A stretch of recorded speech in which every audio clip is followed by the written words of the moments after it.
करते हैं spherical mirrors की। ठीक है, स्फेरिकल मिरर्स किस तरह से बनते हैं उसका जरा फटाफट से हम कंसेप्ट रिवाइज कर लेते हैं कि एक मान लो एक स्फीयर है, उसके छोटे से टुकड़े को काट के बाहर रख लिया। ठीक, अब वो जो टुकड़ा बाहर की तरफ रखा हुआ है उसकी अगर बाहर वाली सरफेस पे हम सिल्वर कोटिंग कर दें, सिल्वरिंग कर दें, तो ऐसे केस में जो मिरर बनता है उसे हम कहते थे कॉनकेव मिरर। अंदर वाली साइड जो होगी वो रिफ्लेक्टिंग सरफेस हो जाएगी और यहाँ पे अपन ने क्या कर दिया, बाहर वाली सरफेस पे सिल्वरिंग कर दी। ठीक, इसी तरह से अगर अंदर वाली साइड की अगर हम सिल्वरिंग कर दें तो बाहर वाली सरफेस जो होगी वो रिफ्लेक्टिंग सरफेस हो जाएगी। और ऐसे केस में, इस तरीके के केस में जो मिरर बनता है उसे हम कहते हैं कॉन्वेक्स मिरर। अंदर वाली साइड की सिल्वरिंग कर दी, बाहर वाली साइड रिफ्लेक्टिंग सरफेस होगी, तो that is called as convex mirror. ठीक, ये जो मिरर हैं जिस स्फीयर से काटे गए हैं उस स्फीयर का जो सेंटर होता है ना, उन्हें इस स्फीयर का उन स्फेरिकल मिरर्स का बेसिकली हम कहेंगे सेंटर ऑफ कर्वेचर। ठीक, और ये जो आप साइड, ये जो डॉटेड लाइन आप देख रहे हो ना, ये कहलाती है diameter of aperture. Diameter of aperture बस ये बताने का काम करती है कि मिरर जो है उसका साइज बड़ा है या छोटा है। अगर मिरर का साइज छोटा सा मिरर होगा तो ऐसे केस में अपर्चर काफी कम होता है ये। और अगर मिरर बड़ा हुआ है, बड़े से स्फीयर के टुकड़े से को काटा गया है, तो ऐसे केस में स्फेरिकल मिरर अगर मान ले बड़े साइज का है तो ये जो डायमीटर ऑफ अपर्चर है वो ज्यादा होता है। ठीक, चलिए और यहां पर ये जो दो पॉइंट आपको दिख रहे हैं, एक पॉइंट यहां पे, एक पॉइंट यहां पे, इन्हें हम कहते हैं पोल। सारी डिस्टेंस जो होंगी वो सारी की सारी पोल से मेजर की जाती हैं। ऑब्जेक्ट की डिस्टेंस, इमेज की डिस्टेंस वो पोल से ही मेजर की जाती है। और जनरली ये जो पोल वाला पॉइंट होता है वो स्फेरिकल मिरर्स के सेंटर पे ही पाया जाता है। ठीक, और पोल से लेके सेंटर ऑफ कर्वेचर तक की जो डिस्टेंस होगी वो रेडियस ऑफ कर्वेचर कहलाती है। सीधी सी बात है, स्फीयर के सेंटर से लेके एंड तक जो डिस्टेंस होगी स्फीयर की सरफेस तक वो रेडियस कहलाती है, रेडियस ऑफ कर्वेचर। ठीक, चलिए अब ये रहा आपका क्या बेटा, ये रहा कॉनकेव मिरर। इस तरीके से स्फीयर से थोड़ा सा टुकड़ा काट लिया, उसकी बाहर वाली सरफेस को आपने क्या कर दिया, सिल्वरिंग कर दी, अंदर वाली सरफेस रिफ्लेक्टिंग सरफेस हो गई, तो इसे हम कहने लगे कॉनकेव मिरर। ये हो गया पोल आपका, ये सेंटर ऑफ कर्वेचर और पोल को ज्वाइन करने वाली जो लाइन है उसे प्रिंसिपल एक्सिस कहते हैं।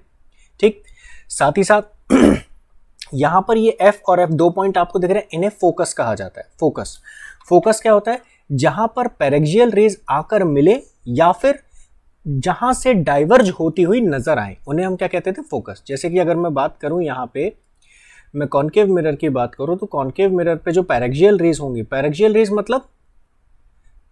रेज मतलब वो रेज जो कि पैरेलल होने के साथ साथ प्रिंसिपल एक्सिस के काफी नजदीक होती हैं। ठीक, और साथ ही साथ उनका एंगल ऑफ इंसिडेंस काफी कम होता है। तो ये जो पैरेक्सियल रेज है, ये टकराने के बाद जिस पॉइंट पे मिलती हैं, कन्वर्ज होती हैं, उसे हम कहते हैं फोकस। और रही बात कॉन्वेक्स मिरर की, तो कॉन्वेक्स मिरर के केस में ये रही प्रिंसिपल एक्सिस मान लो, तो यहां से ये पैरेक्सियल रे आई, जस्ट अ सेकेंड,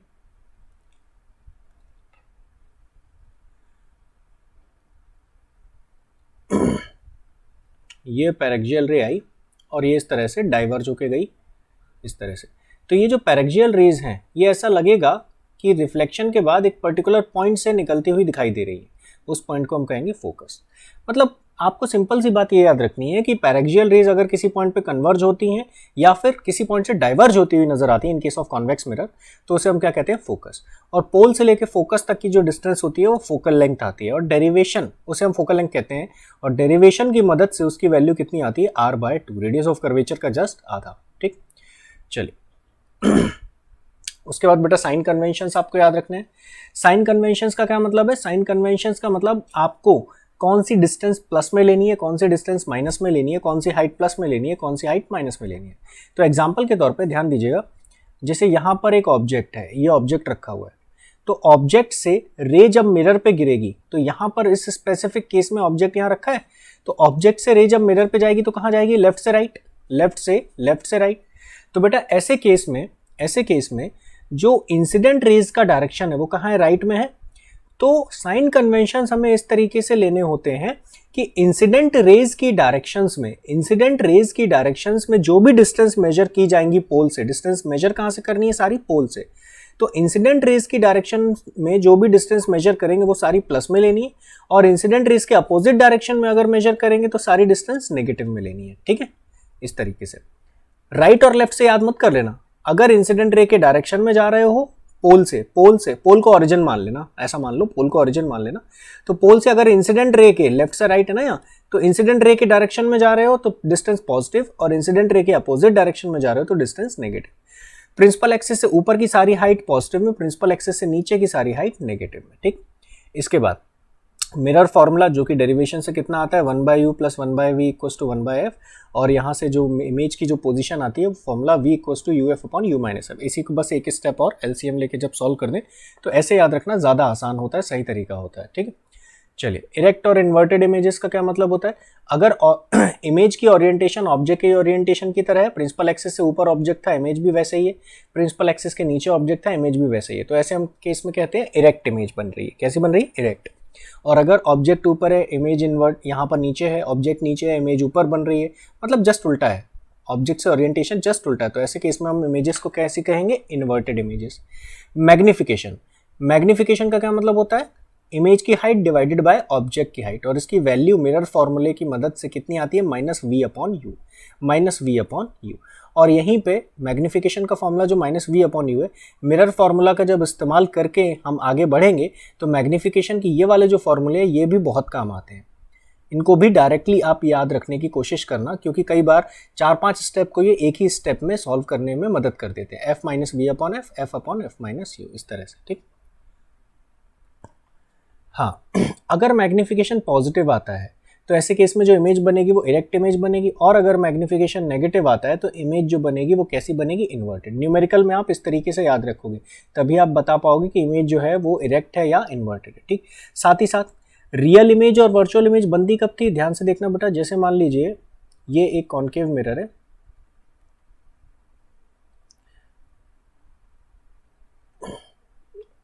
एक सेकंड, अगर मान लीजिए इमेज जो है वो मिरर के सामने ही बन रही है, ऐसे केस में मिरर के सामने बन रही, तो ऐसे केस में जो इमेज है वो कैसी बनती है? रियल। और अगर मान लीजिए सामने मतलब रिफ्लेक्टिंग सरफेस की तरफ, और अगर मान लीजिए जो इमेज है वो मिरर के पीछे बन रही है, तो ऐसे केस में जो इमेज बनती है उसे कैसी हम इमेज कहते हैं? Virtual image. और वो कैसे पहचानोगे? जैसे मिरर के सामने ही बन रही है, तो ऐसे केस में जो v की वैल्यू है वो आपकी नेगेटिव आ जाएगी, तो आप पहचान जाओगे इमेज कैसी है? रियल।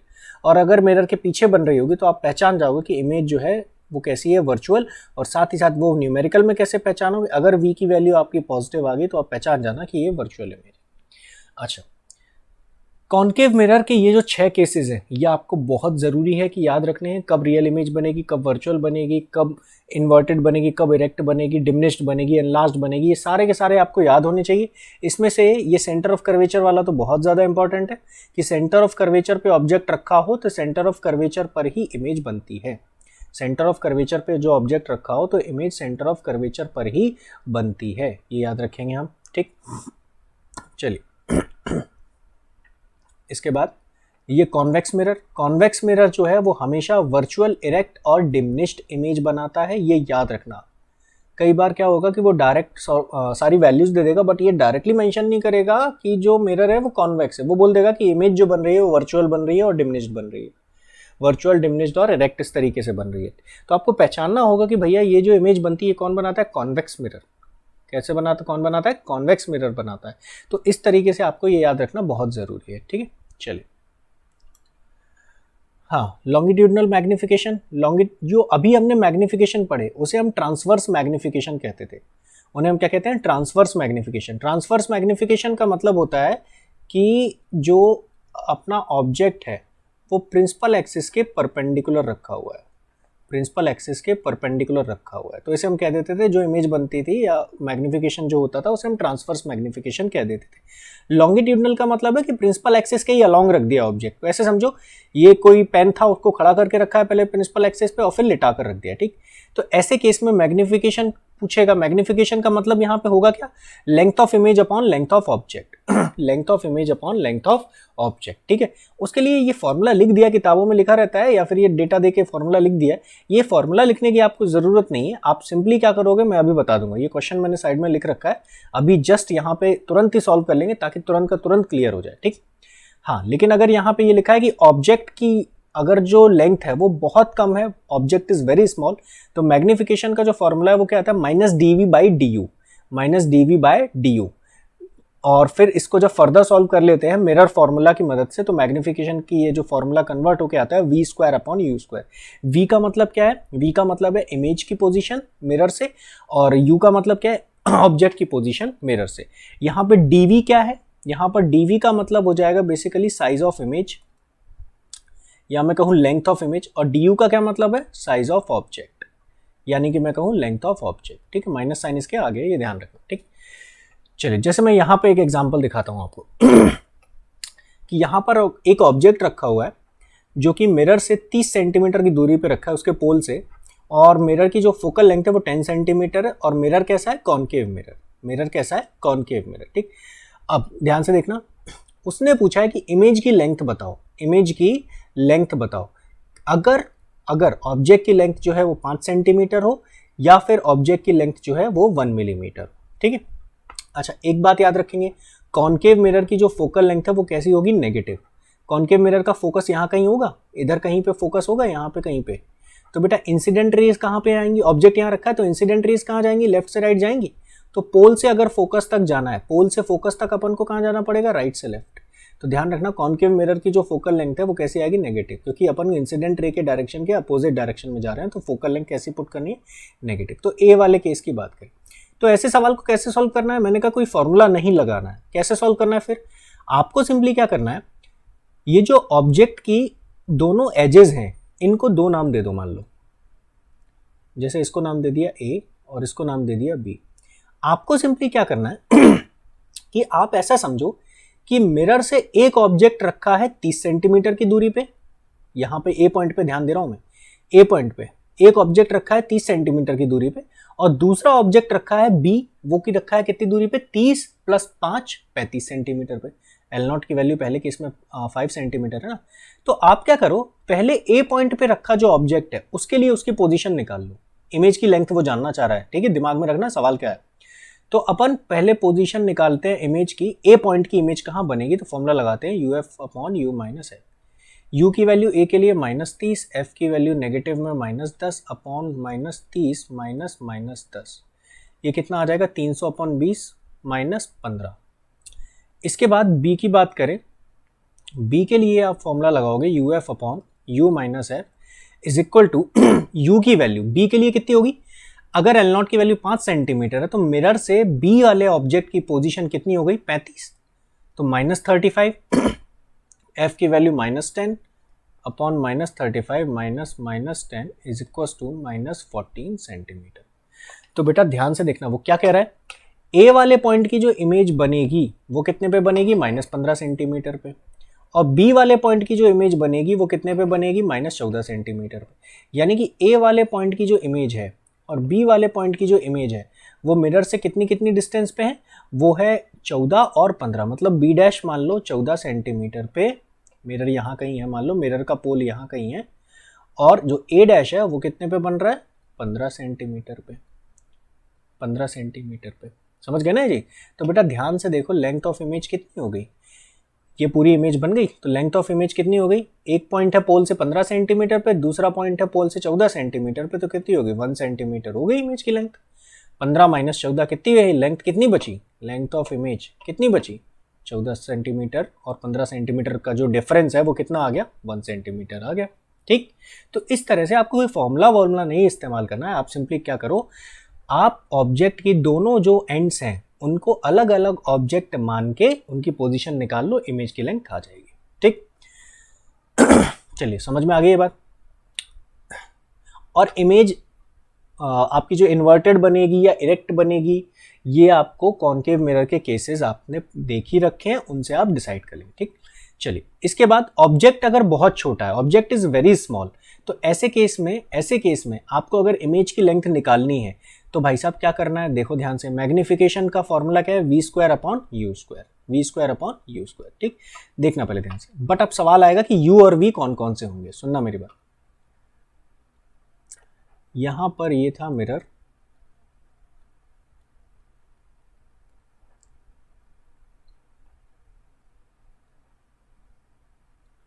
ऑब्जेक्ट जो रखा था वो मिरर से कितनी डिस्टेंस पे रखा था, 30 सेंटीमीटर पे, 30 सेंटीमीटर पे रखा था, और ऑब्जेक्ट की लेंथ कितनी थी, L नॉट। और दूसरे केस में जो L नॉट है, दूसरे केस में जो L नॉट है बेटा वो कितना है, 1 मिलीमीटर। तो 30 सेंटीमीटर के सामने तो 1 मिलीमीटर बहुत छोटी वैल्यू हो गई ना, 30 सेंटीमीटर के सामने ये जो 1 मिलीमीटर है ये तो बहुत छोटी हो गई ना, बहुत ही छोटी हो गई।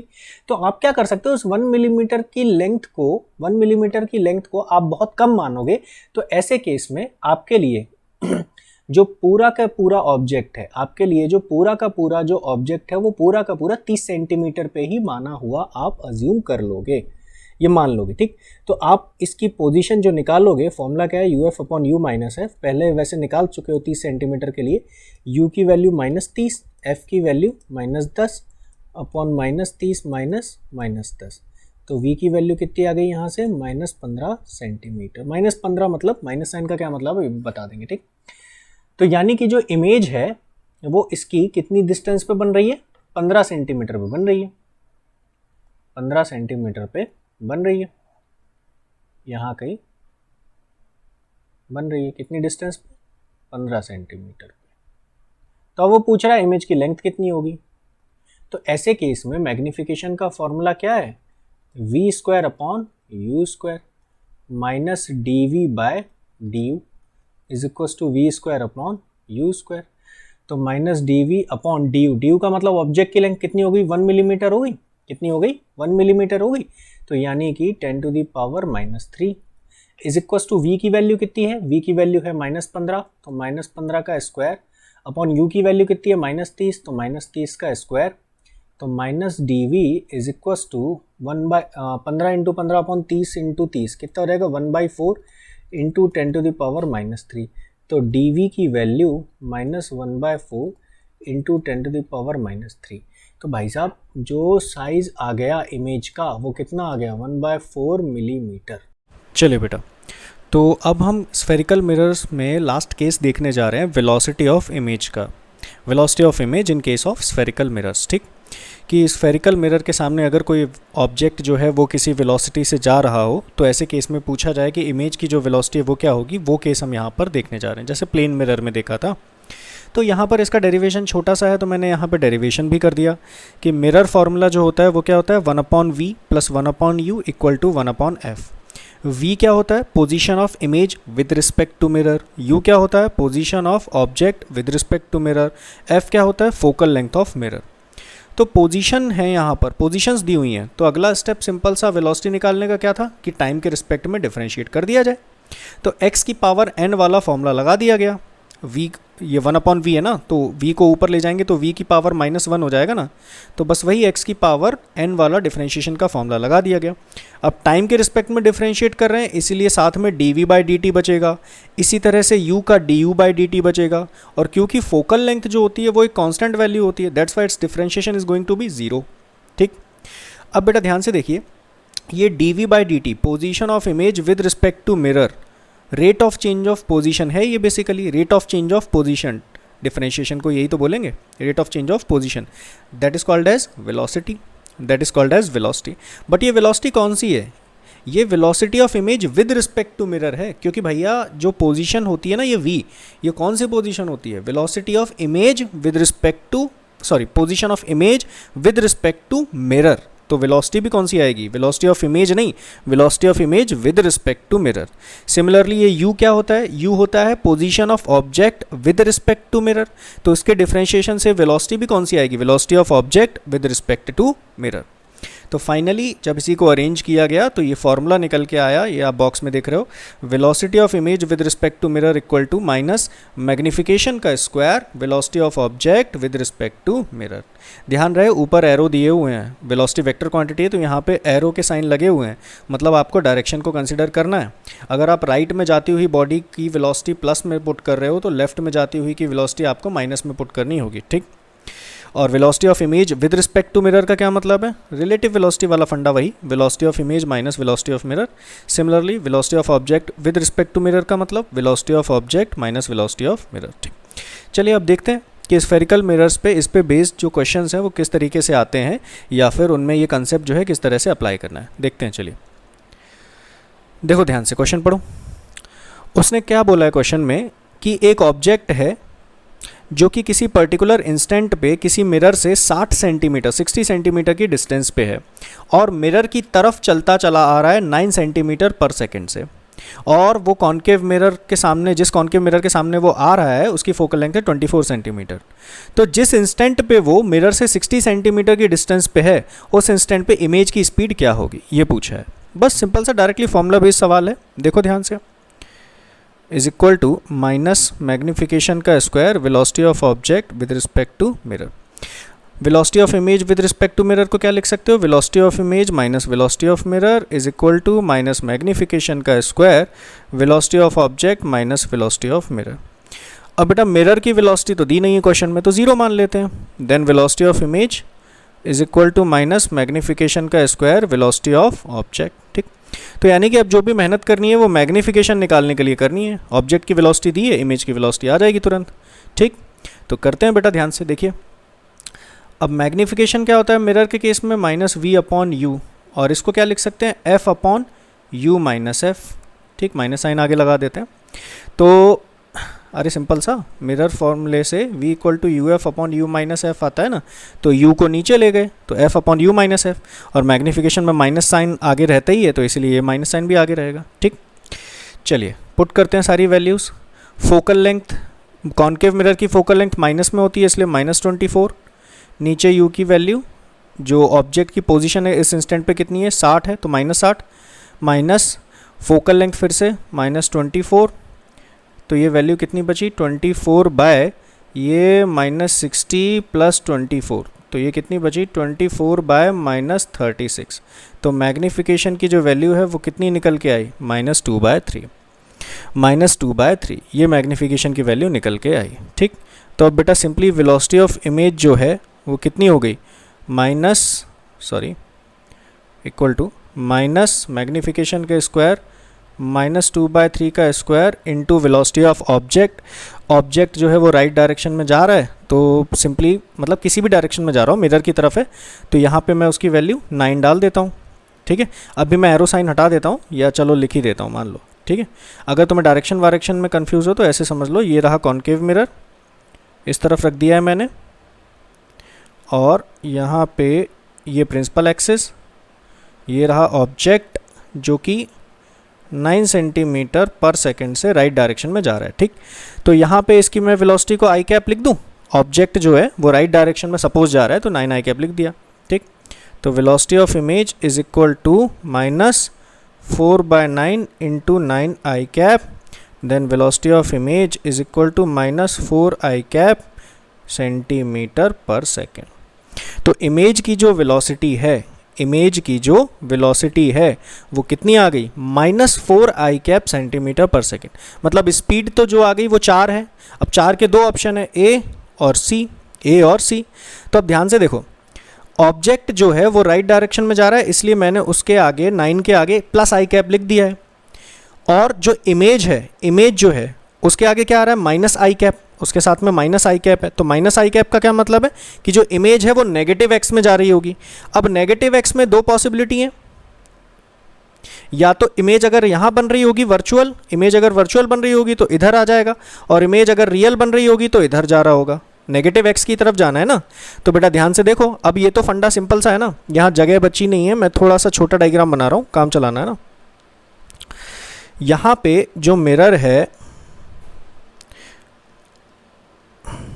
ऑब्जेक्ट जो रखा है, ध्यान से देखना, ऑब्जेक्ट जो रखा है, ऑब्जेक्ट कितनी डिस्टेंस पे रखा है, 60 सेंटीमीटर पे, और फोकल लेंथ कितनी है, 24 सेंटीमीटर। 24 सेंटीमीटर का डबल कितना होता है, 48 ना, 2f is equal to 48 centimetre. तो यानी कि जो ऑब्जेक्ट है ना, ऑब्जेक्ट 2f के भी बियॉन्ड है, बियॉन्ड 2f। तो बेटा जब ऑब्जेक्ट 2f के पीछे होता है, ऑब्जेक्ट जब 2f के पीछे होता है, तो जो इमेज है ना, इमेज जो है वो यहीं कहीं तो बनेगी, 2f और f के बीच में, 2f और f के बीच में ही तो इमेज कहीं बनेगी। और साथ ही साथ नेगेटिव x में आ रही है, नेगेटिव x में यानी कि इधर जा रही होगी इमेज जो है वो यहाँ कहीं बनेगी। और लेफ्ट डायरेक्शन में, जो लेफ्ट क्यों जा रही है, क्योंकि यहाँ पे ये दिख रहा है मुझे कि -4i है, तो -i का मतलब है नेगेटिव x डायरेक्शन में जा रही है, ठीक। तो यानी कि 4 सेंटीमीटर पर second away from the mirror is the correct answer. 4 centimetre away from the mirror is correct answer. समझ में आया ना लॉजिक?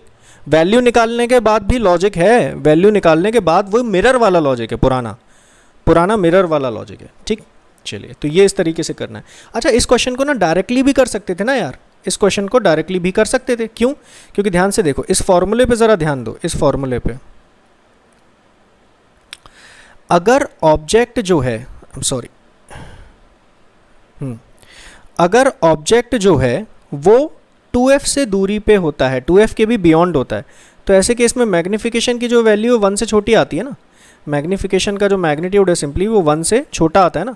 तो जब मैग्नीफिकेशन का मैग्नीट्यूड 1 से छोटा आएगा, तो इस फॉर्मूले में ध्यान से देखो, इमेज की जो स्पीड है वो ऑब्जेक्ट से कम आएगी, तो 9 से तो कम आनी थी वैल्यू, ये डायरेक्टली लिख सकते थे कैलकुलेशन के बिना, 9 से तो कम आनी थी। तो ए और सी में से कोई एक आंसर होना चाहिए था। अब इसके बाद वो अवे फ्रॉम द मिरर जाएगा या टुवर्ड्स द मिरर जाएगा, वो सिंपल सा ये लॉजिक था कि अगर ऑब्जेक्ट 2f के बियॉन्ड होता है तो इमेज रियल बनती है, मतलब उसी तरफ बनेगी जिस तरफ ऑब्जेक्ट रखा हो यहाँ पे, ये मतलब इस पर्टिकुलर केस में इसी तरफ बनेगी, तो पीछे की तरफ जाएगी, अवे फ्रॉम द मिरर जा रहा होगा। ऑब्जेक्ट जैसे जैसे नज़दीक आता है ना, तो इमेज पीछे नहीं खिसकती जाती है, मिरर में यही तो पढ़ते हैं। ऑब्जेक्ट जैसे जैसे मिरर के नज़दीक शिफ्ट होता जाता है, इमेज पीछे चलती चली जाती है। तो रियल ऑब्जेक्ट पास आ रहा है तो रियल इमेज पीछे चलती चली जाएगी। तो 4 सेंटीमीटर पर second away from the mirror, आप आंसर बिना सॉल्व किए भी टिक कर सकते थे।